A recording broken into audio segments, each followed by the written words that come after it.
যেই দেশে 12 বছর পর্যন্ত বৃষ্টি হয় না, সেই দেশের অবস্থা কি হইতে পারে?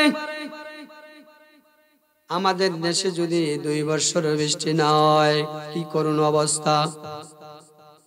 6 মাস বৃষ্টি হয়েছিল না গত বছর, মানুষের কত কান্নাকাটি। মিশরের জমিনে 12 বছর যাবৎ পর্যন্ত বৃষ্টি হয় না। মিশরের সমস্ত মানুষ হযরতে মূসা আলাইহিস সালাতু ওয়াস সালামকে বলেন, মূসা পয়গম্বর, আপনি তো আল্লাহর কাছে কথা বলার জন্য যাবেন, আপনি আল্লাহর কাছে আমাদের কথাটা ধরে তুলবেন। আল্লাহ রাব্বুল আলামিন 12 বছর যাবৎ পর্যন্ত আল্লাহ আমাদেরকে বৃষ্টি দেয় না। আল্লাহ বৃষ্টি দিবে কি দিবে না, এই কথাটা আপনি আল্লাহর কাছে জেনে আসবেন। হযরতে মূসা আলাইহিস সালাতু ওয়াস সালাম আল্লাহর সাথে কথা বলার শেষে মিশরবাসীর এই বৃষ্টির কথাটা আল্লাহ ধরে তুললেন। হযরতে মূসা আলাইহিস সালাম আল্লাহর কাছে ধরে তুললেন। আমার আল্লাহ বলে দিলেন, ও পয়গম্বর মূসা, 12 বছর যাবৎ পর্যন্ত বৃষ্টি হয় না, তুমি মিশরবাসীদেরকে বলে দাও আরো 40 বছর বৃষ্টি হবে না। আল্লাহু আকবার। 40 আর 12 কত হয়? 52। 52 বছর বৃষ্টি না হইলে দেশে কিছু থাকতে পারে? মানুষ বাঁচবে? হযরতে মূসা আলাইহিস সালাতু ওয়াস সালাম আসার পথে হযরতে মূসা আলাইহিস সালাতু ওয়াস সালাম মিশরবাসীর সাথে সাক্ষাৎ হয়েছে। জিজ্ঞাসা করতেছে, ও পয়গম্বর, মূসা আলাইহিস সালাতু ওয়াস সালামকে পেয়ে মিশরবাসীরা খুব খুশি, আল্লাহর কাছে সংবাদ নিয়ে আসছে, আমরা খুব খুশি। পয়গম্বর মূসা আলাইহিস সালাতু ওয়াস সালাম মিশরবাসীকে বললেন, ও মিশরবাসী শোনো, তোমাদের কথাটা আমি আল্লাহর কাছে ধরে তুলেছিলাম, আল্লাহ রাব্বুল আলামিন আমাকে জানায় দিয়েছেন 12 বছর যাবৎ পর্যন্ত বৃষ্টি হয় না, আরো মিশরে 40 বছর পর্যন্ত বৃষ্টি হবে না। এই ঘটনা যদি বাংলাদেশে ঘটতো, তাহলে বাংলাদেশের মানুষের যে চরিত্র, তাহলে এক বাক্যে আমরা বলতাম যে এমন খোদার আমাদের দরকার নাই। কথা ঠিক না বেঠিক? বাংলাদেশের মানুষের এমন চরিত্র। কিন্তু মিশরবাসীরা আল্লাহর ফয়সালা অনুযায়ী রাগ করে নাই।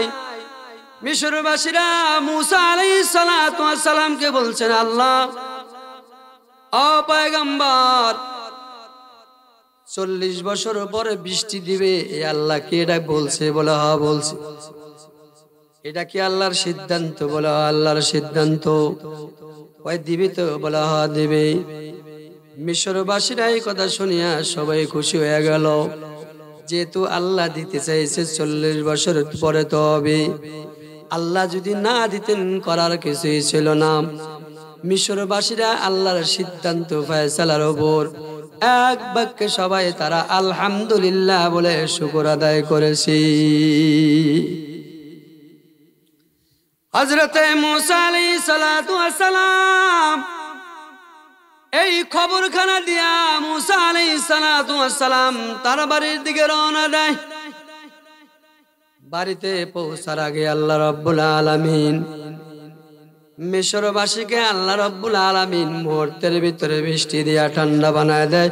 জোরে কোন সুবহানাল্লাহ। মুহূর্তের ভিতরে আল্লাহ মিশরবাসীর উপর আল্লাহ বৃষ্টি দিলেন। মিশরবাসীরা হযরতে মূসা আলাইহিস সালাতু ওয়াস সালামকে বলতেছেন, ও পয়গম্বর, এটা কেমন কথা? এই মুহূর্তের ভিতরে আপনি খবর দিয়ে আসলেন 40 বছর মিশরে বৃষ্টি হবে না। 40 বছর গেল না, 40 মাস গেল না, 40 দিন গেল না, 40 ঘন্টাও গেল না, 40 সেকেন্ডের ভিতরে আমার আল্লাহ বৃষ্টি দিলেন। কারণ কি? নয় আপনি মিথ্যা বলেছেন, নয় আপনার আল্লাহ মিথ্যা বলেছে। কি কারণ? মুসা আলাইহিস সালাম কি মিথ্যা বলছে? আল্লাহ কি মিথ্যা বলছে? হযরতে মুসা আলাইহিস সালাতু ওয়াস সালাম বেকায়দায় পড়ে গেলেন। হযরতে মুসা আলাইহিস সালাতু ওয়াস সালাম সিজদায় পড়ে গেলেন। আল্লাহ রাব্বুল আলামিনকে বলেন, আল্লাহ তুমিও মিথ্যা বলো নাই, আমিও মিথ্যা বলি নাই। তোমার খবরটা আমি মিশরবাসীকে দিয়েছি। কাজে 40 বছর তো গেল না, 40 দিনও গেল না, 40 সেকেন্ডের ভিতরে তুমি বৃষ্টি দিলা। কারণ কি? আল্লাহ রাব্বুল আলামিন মুসা আলাইহিস সালাতু ওয়াস সালামকে জানায়া দেয়, ও পয়গম্বর শুনো, 12 বছর বৃষ্টি হয় নাই, আর 40 বছর বৃষ্টি দেওয়ার কথা আমি বলেছি, দিব না। এই কথা শুনিয়া তারা রাগ করে নাই। আমি আল্লাহর সিদ্ধান্ত ফয়সালার উপর তারা সন্তুষ্ট আছে, শুকর আদায় করেছে। আমি আল্লাহ তাআলার রহমতের দরিয়ায় জোশ মেরে গেছি। এই জন্য 40 বছর আমি থাকতে পারলাম না। 40 দিনও গেল না, 40 বছর গেল না, 40 সেকেন্ডের ভিতরে মিশরবাসীর উপর বৃষ্টি দিয়া আমি সকল মানুষকে ঠান্ডা বানায়া দিলাম। शुक्र नियामत रा कमाले मीदे हाथ गाफिलेरा गोश माले मीदे हाथ शुक्र ना कर दंजवाले नियामताश हर शाकिर नियामत कामिलाश। ओ दुनियार मुसलमान ईमानदार अल्लाहर गोलाम, এই জন্য নিয়ামত পাইয়া আল্লাহর বেশি বেশি শুকর আদায় করতে হয়। কোরআন হাদিস কিন্তু সবার ভাগ্য শোনার জুড়ে না, কথা ঠিক না ঠিক? এই মহল্লার ভিতরে অনেক হাজার হাজার শত শত মানুষ আছে, সবাই কিন্তু আসতে পারবে না। কেন? আল্লাহ তৌফিক দিবে না। আল্লাহ রাব্বুল আলামিনের হাবিব বলেন, যারা আল্লাহ মঙ্গল কামনা করেন, যাকে আল্লাহ ভালোবাসেন, যার আল্লাহ মঙ্গল চায়, তাকে আল্লাহ দ্বীনের সহি বুঝ দান করেন। জোরে কোন সুবহানাল্লাহ।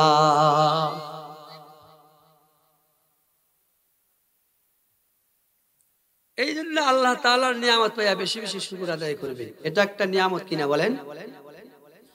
শরীরে সুস্থতা আল্লাহর নিয়ামত, কোরআন শোনা এটা আল্লাহর নিয়ামত, হাদিস শোনা আল্লাহর নিয়ামত, উলামায়ে কেরামদের মজলিসে বসতে পারলে এটা আল্লাহ তাআলার নিয়ামত।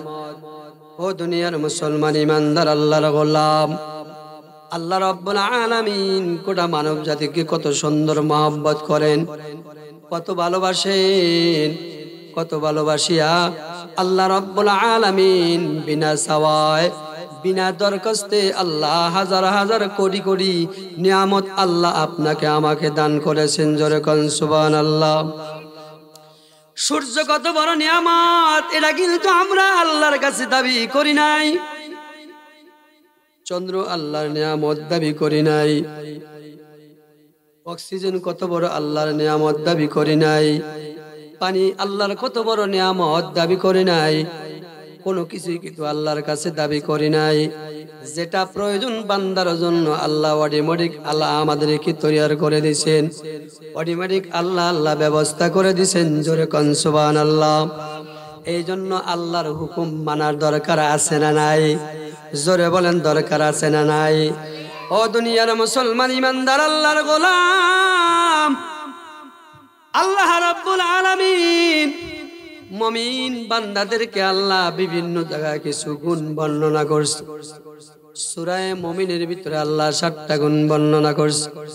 সূরা আনফালের ভিতরে আল্লাহ 5টা গুণ বর্ণনা করছেন। সূরা ফুরকানের ভিতরে আল্লাহ তার বান্দার ব্যাপারে আল্লাহ 13টা গুণ বর্ণনা করছেন। সূরা বাকারার শুরুতে আল্লাহ মুত্তাকিনদের জন্য আল্লাহ 6টা গুণ বর্ণনা করছে। জোরে কোন সুবহানাল্লাহ। কোরআনুল কারীম থেকে সূরা আনফাল 8 নম্বর সূরা, 2 নম্বর আয়াতে কারিমা তেলাওয়াত করেছি। এই আয়াতের কিছু কথা আল্লাহ যদি আমাকে কিছু বলার তৌফিক দান করেন, আমি আপনাদের কাছে কিছু কথা শোনায় যাব। আমার তৌফিক ইল্লা বিল্লাহ। আল্লাহ রাব্বুল আলামিন বলেন, ইন্নামাল মুমিনুনা আল্লাযীনা ইযা যুকিরাল্লাহু ওয়াজিলাত কুলুবুহুম। আল্লাহ রাব্বুল আলামিন মানুষকে কত ভালোবাসেন। আমরা হলো মুমিন, মুমিনদেরকে আল্লাহ রাব্বুল আলামিন এখানে সূরা আনফালের 2 নম্বর এবং 3 নম্বর আয়াতে 5টা গুণ বর্ণনা করছে। জোরে বলেন কয়টা গুণ? এই 5টা গুণ প্রত্যেকটা মুমিনের হাসিল করা লাগবে। 5টা গুণ যদি আমি আপনি হাসিল না করি, মুমিনের কাতারে যদি আমি আপনি না থাকতে পারি, আল্লাহর জান্নাত সেদিন কেনা যাবে না। আল্লাহ রাব্বুল আলামিন প্রত্যেকটা মানুষের জন্য জান্নাত বরাদ্দ করেছে। এটা মুমিনদের কাতারে থাকতে হবে। মুমিনের কাছে আল্লাহ জান্নাত বিক্রি করবে, অন্য কাফের বেঈমানের কাছে আল্লাহ জান্নাত বিক্রি করবে না। জোরে কোন সুবহানাল্লাহ। 1 নাম্বার মুমিনের গুণ, ইন্নামাল মুমিনুনা আল্লাযীনা ইযা যুকিরাল্লাহ ওয়াজিলাত কুলুবুহুম। মুমিনের 1 নাম্বার গুণ, যখন আল্লাহর নাম মুমিনের সামনে যখন জিকির করা হয়, স্মরণ করা হয়, তখন মুমিনের দিলের ভিতরে কম্পন সৃষ্টি হয়। জোরে বলেন সুবহানাল্লাহ। তখন আল্লাহর দেওয়ানা পাগল হয়ে যায়। আল্লাহর হুকুম মানার জন্য মানুষ আশিক হয়ে যায়। যখন মুমিনকে ডাকে, তখন আল্লাহর কথা সাড়া দেওয়ার জন্য মুমিন ব্যস্ত হয়ে যায়। জোরে জোরে কোন সুবহানাল্লাহ। মুমিনের 1 নাম্বার গুণ, যখন মুমিনের সামনে যখন আল্লাহর নাম স্মরণ করা হয়, তার দিলের ভিতরে কম্পন সৃষ্টি হয়, ভয় সৃষ্টি হয়ে যায়। আর যখন ভয় সৃষ্টি হয়, তখন আল্লাহর হুকুম মানার জন্য ব্যস্ত হয়ে যায়। বিশ্বলি হযরত আব্দুল্লাহ ইবনুল মুবারক রাহমাতুল্লাহি আলাইহি বিরাট বড় আল্লাহর ওলি ছিলেন। হাজার হাজার আলেমের উস্তাদ ছিলেন, হাজার হাজার তার মুরিদান ছিল। আব্দুল্লাহ ইবনুল মুবারক ইন্তেকাল করলেন, 90 বছর বয়সে ইন্তেকাল করলেন। ইন্তেকাল করার পর তার একজন বিশ্বস্ত মুরিদ, একজন মহব্বতের মুরিদ তাকে স্বপ্নে দেখলেন। স্বপ্নে দেখে বলতেছেন, হুজুর আপনার সাথে আল্লাহ কি ব্যবহার করেছেন? হযরতে আব্দুল্লাহ ইবনুল মুবারক বলতেছেন, ও আমার শাগরিদ, দুনিয়াতে বড় আলেম ছিলাম, মানুষেরা আমাকে বড় আলেম মনে করতো। দুনিয়াতে ওলি ছিলাম, ঈমান নিয়ে কবরে গেছি। আল্লাহ তাআলা খুশি হয়ে আমাকে জান্নাত দান করেছেন। জোরে কোন সুবহানাল্লাহ। কিন্তু জান্নাতে আসার পর আমার একটা মনের ভিতরে আফসোস রয়ে গেছে। বলে, হুজুর জান্নাতে তো কোনো আফসোস নাই। বলে, কি আফসোস? আমাদের বাড়ির যে কর্মকার ছিল, কর্মকারের জান্নাতটা আমার জান্নাতের চাইতে আরো দ্বিগুণে বড়। জোরে কান সুবহানাল্লাহ। শাগরিদ বলতেছেন, মুরিদ বলতেছেন, হুজুর আমরা আপনার হাজার হাজার মুরিদান ছিলাম, আপনি এত বড় আল্লাহর ওলি, এত বড় আলেম, আপনি আমাদের মতো, আমাদের কাছে আকাশের পূর্ণিমার চাঁদের মতো ছিলেন। আপনাকে আল্লাহ এত বড় জান্নাত দিছে, আর আপনার চাইতে কামারের জান্নাতটা বেশি বড়। এটা কেমন কথা? তাহলে আপনার চাইতে কি ওই কামার বেশি বুজুর্গ ছিল? বাকি আমল করতো, যে আমল করার কারণে আল্লাহ কর্মকারকে এত বড় জান্নাত কেমন করে দিল? তার কি গুণ ছিল? এই গুণটা কি আমরা শুনতে পারি? যে গুণ শোনার মাধ্যমে আমরাও জানি আমল করতে পারি। আব্দুল্লাহ ইবনুল মুবারক স্বপ্নের মাধ্যমে বললেন, ও আমার শাগরিদ, কর্মকার কি আমল করতো তার স্ত্রীর কাছে তোমরা জেনে নাও। তোমরা তার কাছে জেনে নাও। এবার সাগরে যখন ঘুম থেকে জাগ্রত হলেন, দৌড়ায় গেল কর্মকারের বাড়িতে। কর্মকারের বিবিরে ডাকলেন, বিবিরে তোমার ভাগ্যটা কত ভালো, তোমার স্বামী নাকি ইন্তেকাল করেছে, তোমার স্বামীর জান্নাতে চলে গেছে। শুধু তাই নয়, এই জামানার কুতুব, এই জামানার বিশ্বলি আব্দুল্লাহ ইবনুল মুবারকের জান্নাতের চাইতে তোমার স্বামীর জান্নাতটা আল্লাহ বেশি বড় বানায় দিছে। কি আমল করতো, যে আমল করার কারণে এত বড় বিশ্বলি, যে ওলির জান্নাতের চাইতে তোমার স্বামীর জান্নাতটা বেশি বড়, তুমি একটু বর্ণনা করো। কয় না, আমার স্বামীর চোখ তেমন গুণ দেখি নাই, আমরা গরিব ছিলাম, কর্মকার ছিলাম, লোহা পিঠা খাইতাম, এই লোহা পিঠা খাইতাম, তেমন আমল দেখি না। কয় না, আমল আছে। কয় কি আমল আছে, যে আমল করার কারণে আল্লাহ খুশি হইয়া তোমার স্বামীর জান্নাতটা বড় বানায় দিছে। এবার কর্মকারী স্ত্রী বলতেছেন, হুজুর গো, আমার স্বামীর আমল দেখতাম, আমার স্বামী যখন হাতুড়ি পিটাইতো, মসজিদে যখন মুয়াজ্জিন যখন ডাক দিত আল্লাহু আকবার আল্লাহু আকবার, হাতুড়ি যদি এরকম উপরে থাকতো আর লোহার ভিতরে মারতো না, সাথে সাথে পিছন দিকে ফেলে দিয়ে তার অন্তরের ভিতরে কম্পন সৃষ্টি হয়ে যাইতো।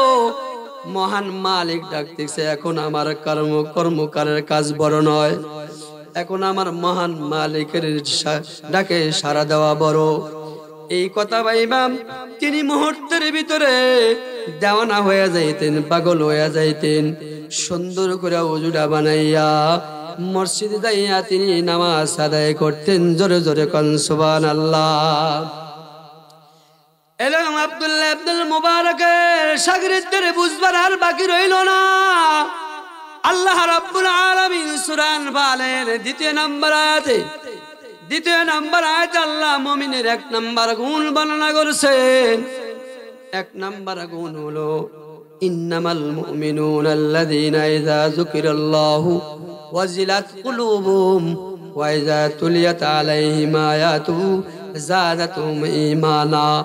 এক নম্বর গুণ, যখন আল্লাহ ডাক দিবে তখন তাদের দিলের ভিতরে আল্লাহর মহব্বত পয়দা হয়, দিলের ভিতরে দরদ পয়দা হয়, তাদের দিলের ভিতরে কম্পন সৃষ্টি হয়, আল্লাহর হুকুম মানার জন্য পাগল পারা হয়ে যায়।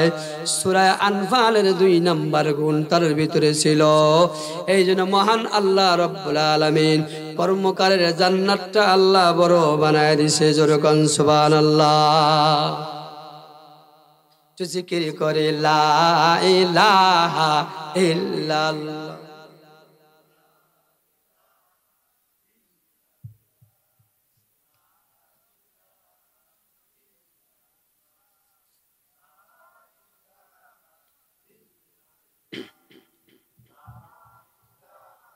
আল্লাহর ওলি যারাই হয়, এই কলেমা জীবন করল ক্ষয়।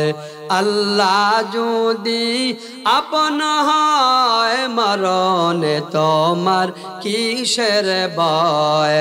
লা ইলাহা ইল্লাল্লাহ, লা ইলাহা ইল্লাল্লাহ।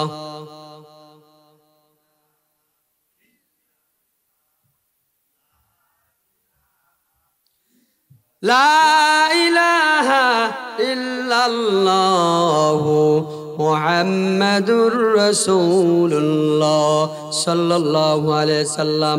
তাহলে মুমিনের এক নাম্বার গুণ হলো, যখন আল্লাহ ডাক দিবে অন্তরের ভিতরে ভয় সৃষ্টি হবে, আশিক হইয়া মসজিদে যাইতে হবে। কোথায় যাইতে হবে বলেন? ও আমার বাবাজিরা, যুবক ভাইরা, যখন মুয়াজ্জিন আল্লাহর পক্ষ থেকে ডাক দিবে তখন দৌড়াইয়া কোন জায়গায় যাইতে হবে বলেন? পুরুষেরা যাবে মসজিদে, আর মা বোনেরা দৌড়াইয়া সুন্দর করে ওযুটা বানাইয়া, ও আমার মায়েরা, আপনারা নামাজের মুসাল্লায় তাড়াতাড়ি দৌড়াবেন। মুমিনের এক নাম্বার গুণ যদি হাসিল হয়ে যায়, আব্দুল্লাহ ইবনুল মুবারক এত বড় বিশ্বলি কর্মকারের জান্নাতটা এত বড় বানায় দিছে।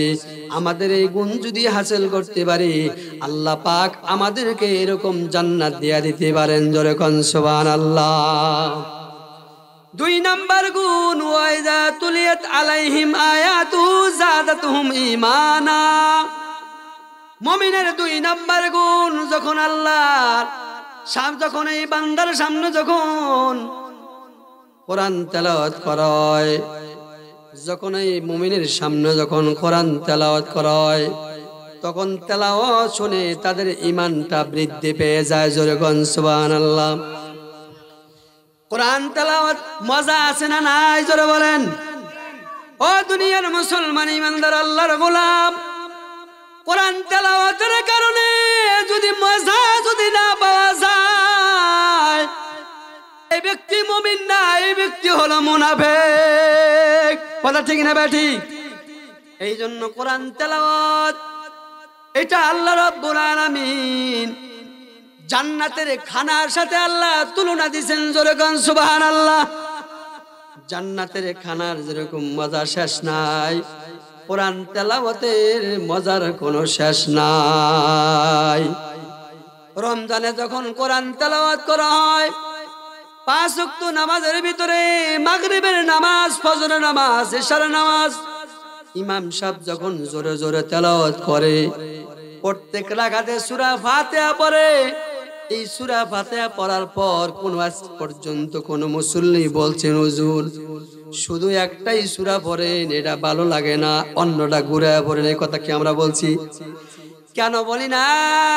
কোরআন শরীফ এমন একটা আল্লাহর কিতাব, যতই পড়বে ততই মজা লাগবে। জোরে বলেন, কথা ঠিক না বেঠি?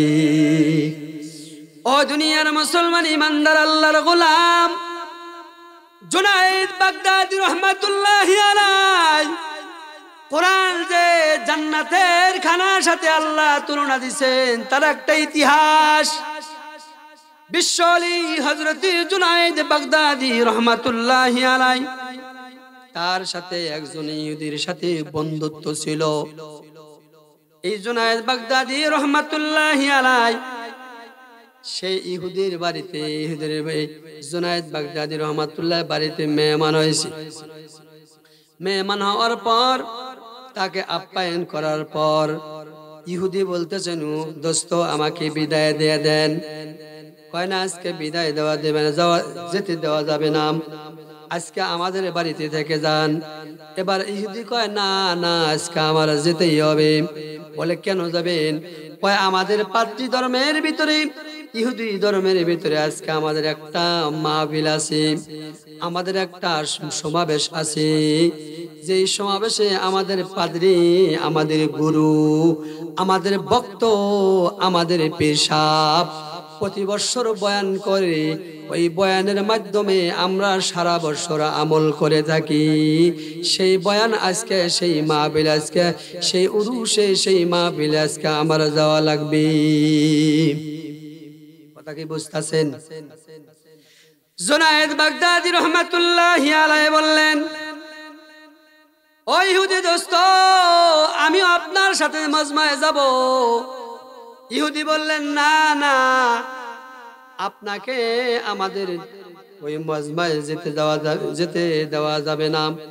কয়, কেন? কয়, আমাদের ইহুদি ধর্মের একটা ধর্ম অভ্যাস হলো, আমাদের মজমার ভিতরে যদি কোনো মুসলমান লোক থাকে, আমরা সাথে সাথে তাকে কতল করে ফেলি।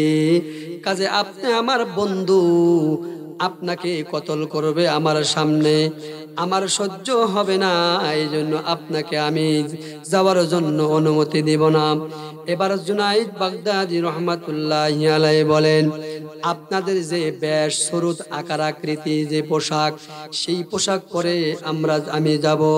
এবার ইহুদি বলতেছেন, আপনি যেই পোশাক পরুন না কেন, আমাদের গুরু এত জ্ঞানী, আপনাকে চিনে ফেলবে। কাজে আপনাকে যেতে দেওয়া যাবে না, আপনাকে অনুমতি নাই। জুনায়েদ বাগদাদী রাহমাতুল্লাহি আলাইহি বলেন, না আমি যাব। এবার জুনায়েদ বাগদাদী রহমাতুল্লাহি আলাইহি যে কোনো কলা কৌশলে তিনি সেই উরুষে চলে গেছে।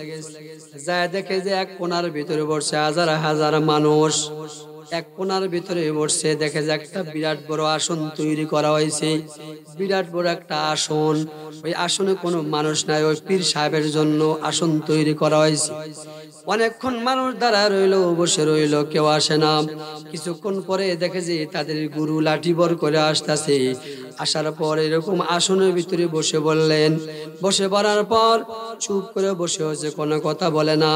শ্রোতারা বক্তরা বলেন, হুজুর আপনি প্রত্যেক বছর এসেই আপনি বক্তব্য শুরু করে দেন, আমাদের ওয়াজ নসিহত শুরু করে দেন। আজকে আসনের ভিতরে আধা ঘন্টা হইল আপনি বসে আছেন, কিন্তু আপনি কোনো কথা বলতেছেন না, তার কারণ কি? ইহুদিদের বক্ত, ইহুদিদের গুরু বললেন, এই মজমার ভিতরে আখিরি নবীর একজন উম্মত আছে, এই আখিরি নবীর একজন আলেম আছে। এই আলেম থাকার কারণে আল্লাহ আখিরি নবীর সম্মানার্থে আমি ইহুদির বক্তরা শোনো, আমার গেট বালা আল্লাহ বন্ধ করে দিছে, কোনো কথাই আসতেছে না। আল্লাহু আকবার। আখিরি নবীর সামনে তুমি মাতবরি করবা, আল্লাহ কয় তোর গেট বাল বন্ধ। এই কথা শোনার পর তখন ইহুদিরা গর্জে উঠল, হুজুর কোন কি বলে দেন, কোথায় আছে, আমরা তাকে হত্যা করে ফেলবো। এবার ইহুদিদের গুরু বললেন, না না, যেমন তেমন মানুষ না, এটা যেমন তেমন মানুষ না, মুসলমানদের গুরু, মুসলমানদের মাথার তাজ জুনায়েদ বাগদাদী রহমাতুল্লাহ আলাইহি। তোমরা তাকে মারবা না, এই ওয়াদা যদি দিতে পারো আমি বলে দিতে পারি। তারা ওয়াদা দিল, আমরা মারব না, কতল করব না। কোন জায়গায় আসে? কোনার ভিতরে বসে আছে। জুনায়েদ বাগদাদী রহমাতুল্লাহ আলাইহিকে তার সামনে নিয়ে আসা হলো, তার আসনের সামনে নিয়ে আসা হলো। জুনায়েদ বাগদাদী রহমাতুল্লাহ আলাইহিকে জিজ্ঞাসা করলেন, ও জুনায়েদ বাগদাদী, আপনি এই মজমার ভিতরে কেন আসছেন? আপনাদের মেলা দেখার জন্য, আপনাদের কথা শোনার জন্য। আপনি যেহেতু এসেছেন আখিরি নবীর, আপনি খাড়ি উম্মত, উম্মতের কারণে আল্লাহ আমার গেট বাল বন্ধ করে দিয়েছে, আমার কোনো কথা আসবে না। আজকে আওয়াজ করবেন আপনি, আমরা সবাই শুনব। জোরে কোন সুবহানাল্লাহ। তবে কি ওয়াজ করবেন? আপনার কাছে আমাদের তিনটা প্রশ্ন আছে। জোরে বলেন, কয়টা প্রশ্ন? এক নম্বর প্রশ্ন, আপনারা বলেন জান্নাতের ভিতরে একটা গাছ থাকবে, ফলের গাছ। এই গাছটা প্রত্যেকটা জান্নাতের রুমের ভিতরে বিস্তার লাভ করবে। এটা কেমন করে করবে? দুনিয়াবি কোন মেশাল দিয়া আপনি আমাদেরকে বুঝাইবেন। কোটি কোটি জান্নাত, এই কোটি কোটি জান্নাতের ভিতরে কোটি কোটি আবার রুম আছে। প্রত্যেকটা রুমের ভিতরে ওই গাছের ডাল, শাখা প্রশাখা বিস্তার লাভ করবে। জোরে কোন সুবহানাল্লাহ। এটা কেমন করে হয়? দুনিয়ার কোনো মেশাল দিয়ে আমাদেরকে বুঝাইবেন। দুই নাম্বার প্রশ্ন, জান্নাতের ভিতরে এত খাওয়ান খাইবে, কিন্তু কোনদিন পায়খানা পেশাবের ব্যাগ হবে না, এটা কেমন কথা? দুনিয়ার জমিনে একবার সেরে দুইবার খাইলে পায়খানা পেশাবের অনেক ব্যাগ হয়, বন্দিনিয়া দৌড়াল লাগে, কথা ঠিক না ব্যাঠি? কিন্তু জান্নাতের ভিতরে হাজার হাজার নিয়ামত পান করবে, ভক্ষণ করবে, কোনদিন পায়খানা পেশাব করা লাগবে না। জোরে কোন সুবহানাল্লাহ। এটা দুনিয়ার উদাহরণ দিয়ে আমাদেরকে বোঝাবেন। তিন নাম্বার প্রশ্ন, জান্নাতের ভিতরে এমন খাওন খাইবে, আল্লাহর গুডাউন কোনদিন শেষ হবে না। তার কারণ কি?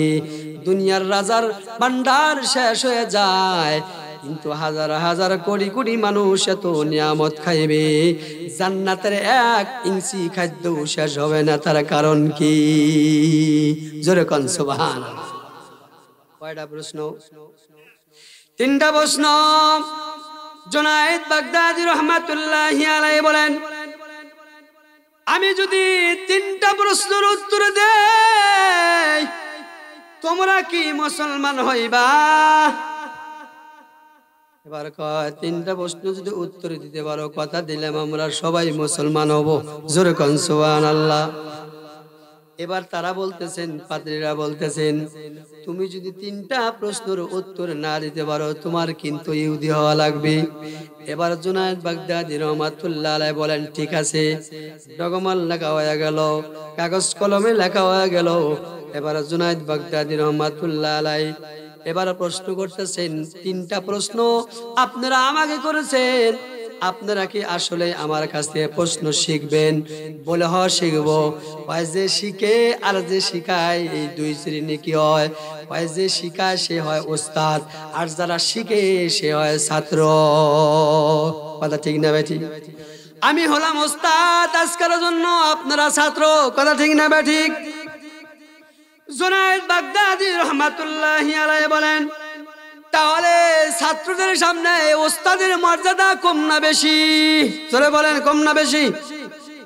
ওস্তাদের মর্যাদা যদি বেশি হয়, ওস্তাদের নিচে বসে থাকবে আর ছাত্র উপরে বসে থাকবে, এমন শিক্ষা বেয়াদবি শিক্ষা উম্মতে মুহাম্মাদের ভিতরে নাই।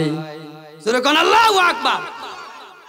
এবার গুরুরে কয়, আপনি আসন থেকে নামেন, আমি জুনায়েদ বাগদাদীকে উপরে উঠায় দেন।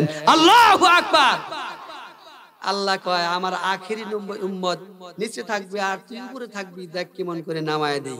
জুনায়েদ বাগদাদী রাহমাতুল্লাহ আলাইহি উপরে বসাইলেন আর পাদ্রীদের আলেমকে নিচে বসাইলেন। জোরে বলেন সুবহানাল্লাহ।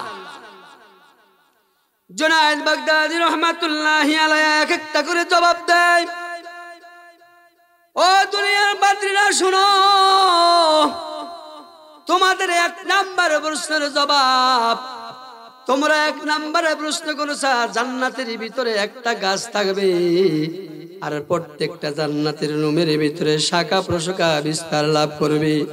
দুনিয়ার মেসাল দিয়া উদাহরণ দিয়া আমাকে উত্তর দিতে বলছো। এবার আপনারা বলেন, পৃথিবীতে সূর্য কয়টা? আরো জোরে বলেন, কয়টা? পৃথিবীতে কয়টা বিল্ডিং আছে? হাজার হাজার বিল্ডিং আছে, 10 তলা 20 তলা 100 তলা পর্যন্ত আছে, আছে না নাই? ও দুনিয়ার মুসলমানেরা, আল্লাহ রাব্বুল আলামিন একটা সূর্য বানাইয়া তামাম পৃথিবীর ভিতরে হাজার হাজার বিল্ডিং আছে, হাজার হাজার রুম আছে। প্রত্যেকটা বিল্ডিং রুমের ভিতরে আল্লাহ সূর্যের আলো পৌঁছায় কিনা বলেন? ও দুনিয়ার মুসলমানেরা, প্রত্যেকটা রুমের ভিতরে আল্লাহ যেমন সূর্যের আলো পৌঁছায়, আল্লাহ রাব্বুল আলামিন জান্নাতের ভিতরে এমন একটা ঘাস আল্লাহ পাওয়ারফুল দান করবেন সূর্যের আলোর মতো। সেই গাছটাও এরকম সূর্যের মতো হবে, প্রত্যেকটা শাখা প্রশাখা।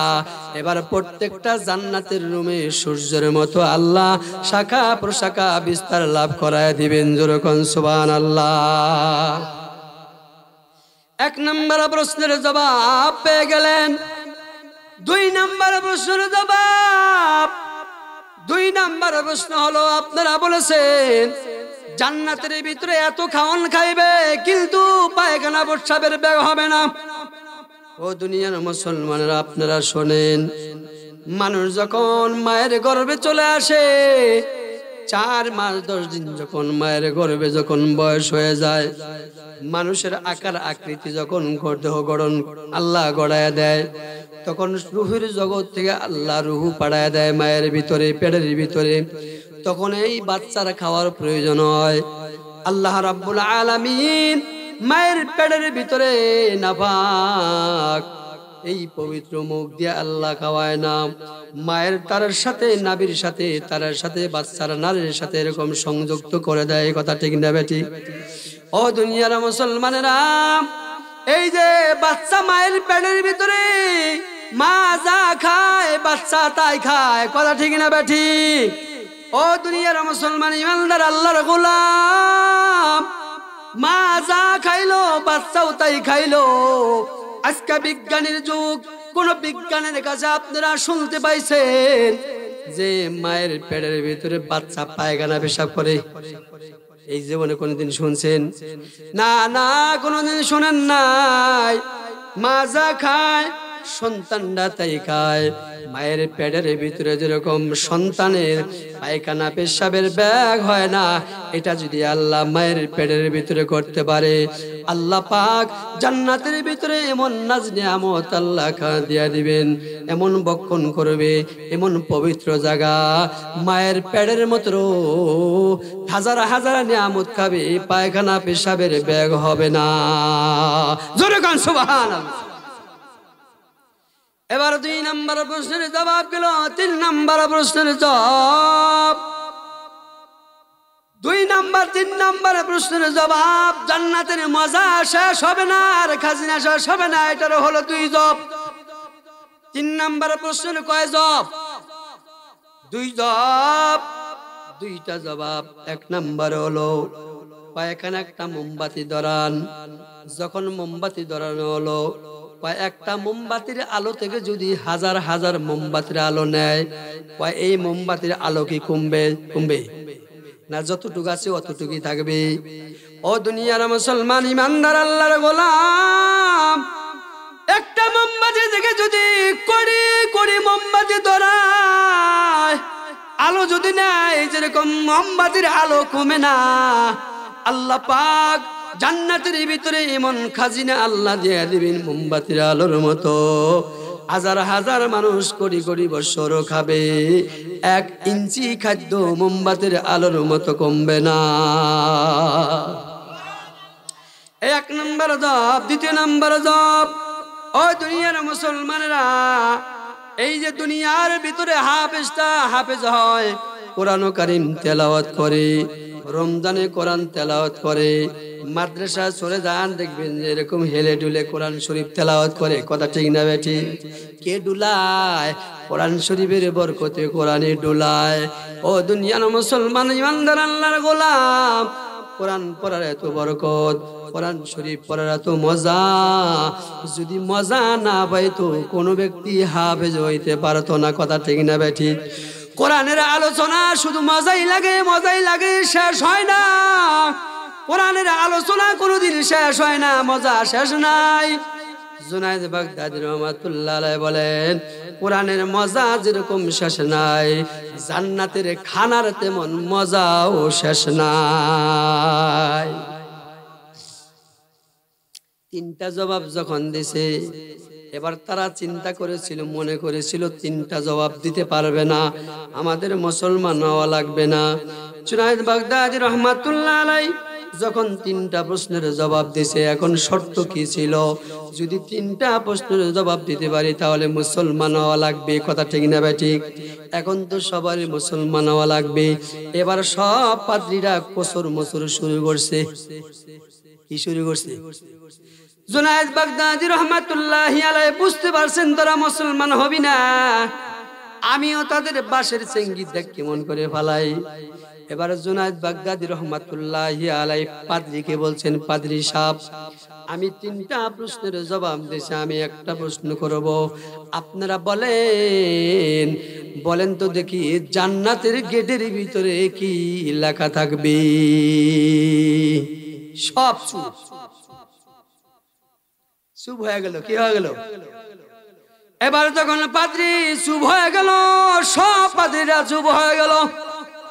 এবার গুরু চুপ, জবাব দেয় না। এবার অন্যান্য পাদ্রীরা বলতেছেন, হুজুর আজকে কি ঠইকা যাবেন? জুনায়েদ বাগদাদী 3টা প্রশ্নের জবাব দিছে, আর আমরা কি একটা দিতে পারবো না? দিতে পারবো, তোমরা যদি আগেই ওয়াদা দিয়েছিলাম, ওয়াদা অনুযায়ী যদি শর্ত যদি তোমরা মেনে নাও তাহলে আমি জবাব দিতে পারি বলে দেন। এবার গুরু বলেন, ও জুনায়েদ বাগদাদী রাহমাতুল্লাহ আলাইহি, আমরা কথা দিয়েছিলাম 3টা প্রশ্নের জবাব দিতে পারলে কালেমা পড়ে মুসলমান হব। জান্নাতের গেটের ভিতরে লেখা থাকবে কালেমা লা ইলাহা ইল্লাল্লাহু মুহাম্মাদুর রাসূলুল্লাহ সাল্লাল্লাহু আলাইহি সাল্লাম। সমস্ত পাদ্রীরা ওই 3টা প্রশ্নের জবাবে তারা কালেমা পড়ে মুসলমান হয়ে গেল। যেরকম সুবহানাল্লাহ। এই জন্য আল্লাহ রাব্বুল আলামিন সূরা আনফালের 2 নম্বর আয়াতে আল্লাহ বলেন ওয়াইজা তুলিয়াত আলাইহিম যাদাতুহুম ঈমানা, যখন কোরআন তেলাওয়াত করা হয় মুমিনের অন্তর তখন ঈমান বৃদ্ধি হয়ে যায়। জোরে কোন সুবহানাল্লাহ। যখন কোরআনের আলোচনা করা হয় দিলটা নরম হয় কিনা? দিলটা তখন নরম হয়ে যায়, তখন পরকালের দিকে খেয়াল হয়ে যায়, মরণের কথা খেয়াল হয়ে যায়, কিসের দুনিয়া। যখন আবার কোরআনের আলোচনার দিকে আমরা সরে যাই তখন আবার অন্যভাবে হয়ে যায়। কথা ঠিক না বেঠিক? ও দুনিয়ার মুসলমান ইমানদার আল্লাহর গোলাম, 2 নাম্বার, যখন মুমিন বান্দার সামনে যখন কোরআন তেলাওয়াত করা হয় তখন মুমিন বান্দার অন্তরে ঈমান বৃদ্ধি হইতে থাকে। ওয়া আলা রাব্বিহিম ইয়াতাওয়াক্কালুন, 3 নাম্বার গুণ হলো সমস্ত মুমিনেরা, মুমিনের 3 নাম্বার গুণ, আল্লাহর উপর ভরসা করবে। কার উপর ভরসা? জোরে বলেন, কার উপর ভরসা করা লাগবে? খেত খামারের উপর ভরসা করা যাবে না, দোকানের উপর ভরসা করা যাবে না, গাভীর উপর ভরসা করা যাবে না, চাকরির উপর ভরসা করা যাবে না। একমাত্র কার উপর ভরসা করব? জোরে বলেন, আল্লাহর উপর ভরসা করা। এটা হলো মুমিনের 3 নাম্বার গুণ। ওয়া আলা রাব্বিহিম ইয়াতাওয়াক্কালুন, মুমিনের 3 নাম্বার গুণ আল্লাহর উপর ভরসা করা। যারা প্রকৃতপক্ষে আল্লাহর উপর ভরসা করবে আর কোনো কিছুর ভরসা করবে না, আল্লাহ পাক গায়বী খাজনা থেকে আল্লাহর রিজিকের ফয়সালা করে দেয়। হযরতে মালিক ইবনে দিনার রাহমাতুল্লাহি আলাইহির জামানায় 2 ভাই অগ্নি পূজক ছিল। জোরে বলেন, কয় ভাই? 2 ভাই। একজনের বয়স হলো 73 বছর, আর ছোট ভাইয়ের বয়স হইল 35 বছর। এবার ছোট ভাই বড় ভাইকে বলতেছেন, বড় ভাই, তোমার জীবনটা সূর্য পূজারি করে, দেবদেবী পূজা করে, আগুন পূজা করে শেষ করে দিলাম। আমি 35 বছর পর্যন্ত আমি আগুন পূজা করে শেষ করে দিলাম। চলো আমরা একটু পরীক্ষা করে নেই। আগুনের ভিতরে হাত দেব, যদি আঙ্গুল পুরায়া দেয় তাহলে তার পূজা আর করব না, আর যদি পুরায়া না দেয় তাহলে পূজা করব। এবার কে হাত দিবে? এবার বড় ভাই কয় তুমি হাত দাও। এবার ছোট ভাই বলতেছেন, ও আগুন রে, বড় ভাই 73 বছর পর্যন্ত এবার তোর ইবাদত করে, তোর পূজা করে, তোর ভক্তি শ্রদ্ধা করে, আর আমি 35 বছর পর্যন্ত ভক্তি শ্রদ্ধা করি, তোর পূজা করি। আঙ্গুল এবার আগুন তোর ভিতরে আমরা হাত দিব, যদি পুরায়া দেশ তাহলে আমরা তোর ইবাদত করব না, আর যদি পুরায়া না দেশ তোর ইবাদত করব। আগুন কয়, ব্যাককলের ঘরে ব্যাককল, আমার কাজই হলো, ধর্মই হলো পুরায়া দেওয়া। আগুনের ধর্ম কি? ওই ব্যাককলের জাত আদম সন্তানের খেদমতের জন্য আল্লাহ আমাকে বানাইছে। তোরা আমার পূজা করস কেন? পূজা করবি একজন মালিকের, তার নাম হলো আল্লাহ। তার নাম কি? আল্লাহর পূজা করবি। দেবদেবীর পূজা তোরা কেন করস? তোরা হলো ব্যাককল, নিজের হাতে খোদা বানাস। খোদা কোনদিন নিজের হাতে বানানো যায় না। নিজের হাতে খোদা বানায়া তোরা দেবদেবীর পূজা করস। কত ব্যাককলের ব্যাককল। আগুনের পূজা করস, সূর্যের পূজা করস, অথচ সূর্য প্রত্যেক দিন আল্লাহর ইবাদত করে, আগুন আল্লাহর ইবাদত করে, প্রাকৃতিক সব কিছু আল্লাহর ইবাদত করে, আল্লাহর হুকুম মানে। এবারে যখন হাত দিছে তখন আগুনের যে ধর্ম, আঙ্গুলটা পোড়ায়া দিছে। এবার ছোট ভাই কয়, দেখো ভাই আঙ্গুল পুরা দিছে, তুমি কি আরো ইবাদত করবা? বলেন না। ভাই তাহলে তোরো চলো, একজন মালিকের আমরা ইবাদত করব। যে মালিক ইবাদত করলাম না, আগুন পূজা করে জীবনটা শেষ করে দিলাম। আকাশ জমিন যে সৃষ্টি করেছে সেই মালিকের পূজা করব, সেই মালিকের ইবাদত করব। চলো আমরা স্বাভাবিক ভাই কালেমা পড়ে মুসলমান হয়ে যায়।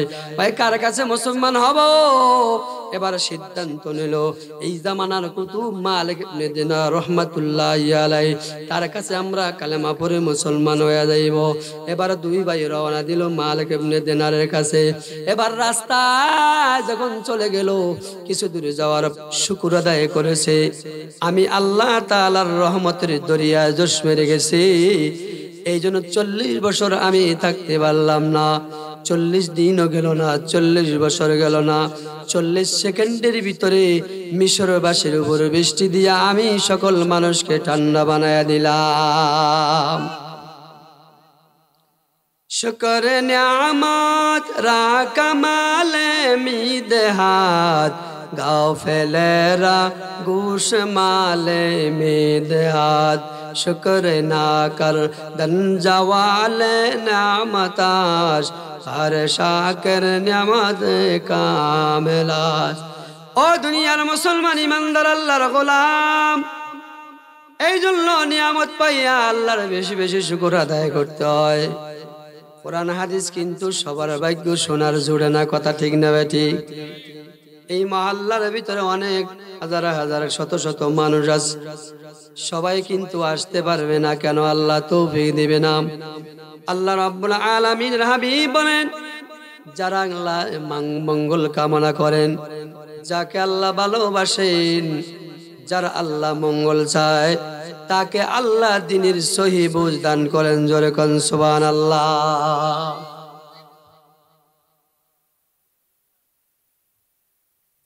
এই জন্য আল্লাহ তাআলার নিয়ামত পাইয়া বেশি বেশি শুকর আদায় করবে। এটা একটা নিয়ামত কিনা বলেন?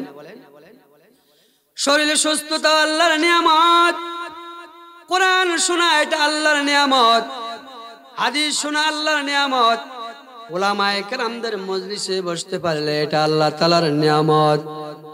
ও দুনিয়ার মুসলমান ইমানদার আল্লাহর গোলাম, আল্লাহ রাব্বুল আলামিন গোটা মানব জাতিকে কত সুন্দর মহব্বত করেন, কত ভালোবাসেন, কত ভালোবাসিয়া আল্লাহ রাব্বুল আলামিন বিনা সাওয়ায় বিনা দরখাস্তে আল্লাহ হাজার হাজার কোটি কোটি নিয়ামত আল্লাহ আপনাকে আমাকে দান করেছেন। জোরে কোন সুবহানাল্লাহ। সূর্য কত বড় নিয়ামত, এটা কিন্তু আমরা আল্লাহর কাছে দাবি করি নাই। চন্দ্র আল্লাহর নিয়ামত দাবি করি নাই। অক্সিজেন কত বড় আল্লাহর নিয়ামত দাবি করি নাই। পানি আল্লাহর কত বড় নিয়ামত দাবি করি নাই। কোনো কিছুই কিন্তু আল্লাহর কাছে দাবি করি নাই। যেটা প্রয়োজন বান্দার জন্য আল্লাহ অটোমেটিক আল্লাহ আমাদেরকে তৈরি করে দিয়েছেন, অটোমেটিক আল্লাহ আল্লাহ ব্যবস্থা করে দিয়েছেন। জোরে কোন সুবহানাল্লাহ। এই জন্য আল্লাহর হুকুম মানার দরকার আছে না নাই? জোরে বলেন, দরকার আছে না নাই? ও দুনিয়ার মুসলমান ইমানদার আল্লাহর গোলাম, আল্লাহ রাব্বুল আলামিন মুমিন বান্দাদেরকে আল্লাহ বিভিন্ন জায়গায় কিছু গুণ বর্ণনা করছে। সূরা মুমিনের ভিতরে আল্লাহ 7টা গুণ বর্ণনা করছে। সূরা আনফালের ভিতরে আল্লাহ 5টা গুণ বর্ণনা করছেন। সূরা ফুরকানের ভিতরে আল্লাহ তার বান্দার ব্যাপারে আল্লাহ 13টা গুণ বর্ণনা করছেন। সূরা বাকারার শুরুতে আল্লাহ মুত্তাকিনদের জন্য আল্লাহ 6টা গুণ বর্ণনা করছে। জোরে কোন সুবহানাল্লাহ। কুরআনুল কারীম থেকে সূরা আনফাল 8 নম্বর সূরা 2 নম্বর আয়াতে কারিমে তেলাওয়াত করেছি। এই আয়াতের কিছু কথা আল্লাহ যদি আমাকে কিছু বলার তৌফিক দান করেন, আমি আপনাদের কাছে কিছু কথা শোনায় যাব। আমার তৌফিক ইল্লা বিল্লাহ। আল্লাহ রাব্বুল আলামিন বলেন, ইন্নামাল মুমিনুনা আল্লাযীনা ইযা যুকিরাল্লাহু ওয়াজিলাত কুলুবুহুম। আল্লাহ রাব্বুল আলামিন মানুষকে কত ভালোবাসেন।